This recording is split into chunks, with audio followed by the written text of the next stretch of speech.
대화 소리가 업무에 방해되지 않기 위해 필요한 최소 거리는 183cm다. 하지만 공간의 한계가 명확한 현대 오피스에서 이 거리를 확보하는 것보다 중요한 것은 완벽한 차음 성능을 갖춘 벽체 설계다. 오늘 다뤄볼 최신 오피스 트렌드 리포트와 음향공학 연구들의 핵심 주제입니다. 네, 아주 중요한 포인트로 시작을 해주시네요. 사실 사무실 백색 소음이나 동료들 말소리를 그냥 일상적인 가벼운 불편함 정도로 생각하기 쉽잖아요. 그런데 무방비한 소음 노출이 직원의 인지 능력을 최대 66%까지 떨어뜨린다는 충격적인 분석이 있더라고요.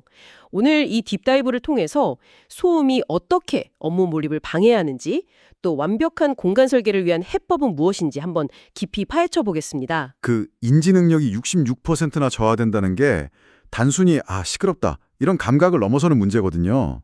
단순한 짜증이나 피로감이 아니라는 거군요. 그렇죠. 우리 뇌가 처리해야 할 정보의 흐름이 불규칙한 소음 때문에 툭툭 끊기게 되는 겁니다. 일종의 인지적 병목 현상이 발생하면서 업무 생산성에 아주 치명적인 타격을 주게 되죠. 그럼 여기서 꼭 짚고 넘어가야 할 게 있습니다. 흔히 개방형 사무실에 있는 120cm 높이 파티션이 있잖아요. 일어서면 앞사람 정수리가 훤히 보이는 그 얇은 울타리들이 사실 소음을 막는 데는 아무런 소용이 없다는 분석이 나오던데요. 네, 맞아요. 그건 소리가 이동하는 물리적인 특성인 회절 현상을 완전히 무시했기 때문입니다. 회절 현상이요? 장애물을 넘어가는 그 현상 말씀이시죠? 맞습니다. 파동 형태인 소리는 장애물을 만나면 그 너머로 휘어져 퍼져나가거든요. 파티션이 120cm 정도로 낮으면 대화 소리가 파티션 위를 훌쩍 넘어서 고스란히 전달되는 겁니다. 게다가 더 까다로운 건 측면 전달음, 즉 플래킹 사운드입니다. 플래킹 사운드요?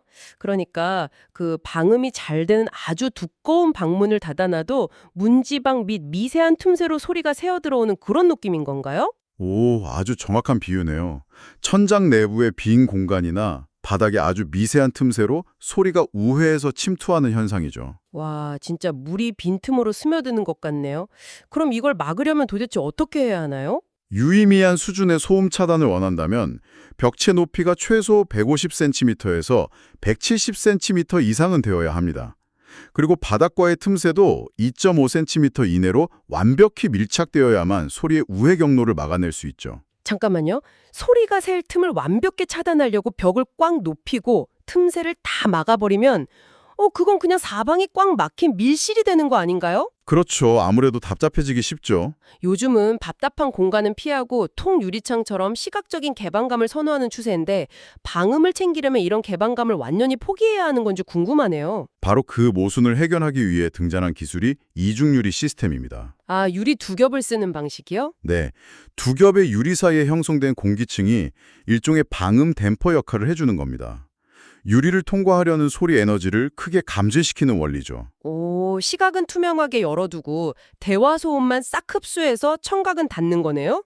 그런데 방음이 너무 완벽해서 아주 깊은 정적이 흐르는 공간은 가끔 숨이 턱 막히지 않나요? 네, 그럴 때가 있죠. 너무 조용한 도서관에서는 펜 떨어뜨리는 소리조차 눈치 보여서 오히려 집중이 깨지는 경우가 있잖아요. 업무 공간은 무독간 조용할수록 좋다는 통념도 다시 생각해 봐야 할 것 같아요. 맞아요. 음향공학에서는 완득한 정적보다 45에서 48데시벨 수준의 일정한 배경소음이 존재할 때 오히려 최적의 프라이버시가 완성된다고 봅니다. 백색 소음 같은 걸 말씀하시는 건가요? 정확합니다. 그 정도의 은은한 백색 소음이 깔려 있으면 우리 뇌는 주변에서 들리는 불규칙한 대화 소리를 그 배경소음에 묻힌 것으로 인식하거든요. 이게 이른바 마스킹 효과입니다.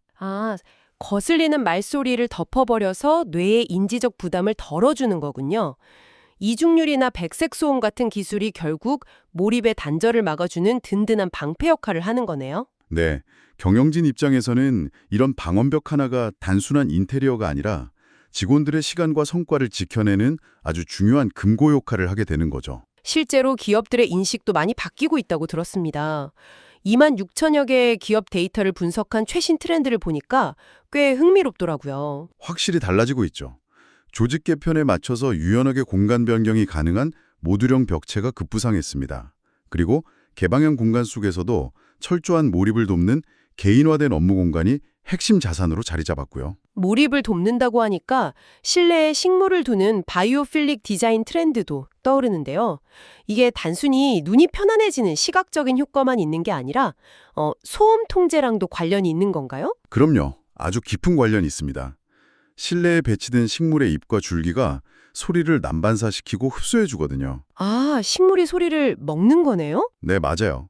공간 전체의 잔향 시간을 줄여주는 역할을 합니다. 구성원들에게 심리적인 안정감을 주면서 물리적으로도 아주 훌륭한 친환경 흡음 장치가 되는 셈이죠. 얘기를 듣고 보니 고사양 오피스 설계가 단순히 보여주기식 시설 유지비가 아니었네요. 매일 낭비되는 집중의 시간을 실제 성과로 전환하고 조직 경쟁력을 높이는 아주 전략적인 투자로 봐야겠습니다. 맞습니다.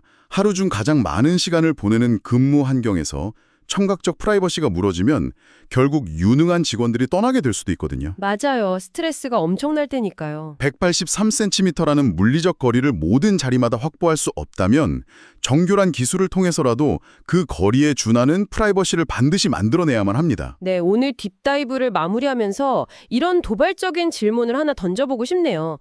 코로나 이후 재택근무가 끝났을 때 사무실 복귀를 강하게 거부했던 현상 이면에는 결국 이 청각적 프라이버시의 부재라는 근본적인 문제가 숨어 있었던 것은 아닐까요? 오피스의 미래는 얼마나 화려한가가 아니라 얼마나 조용히 업무 몰입을 보호해 줄 수 있는가에 달려 있을지도 모릅니다.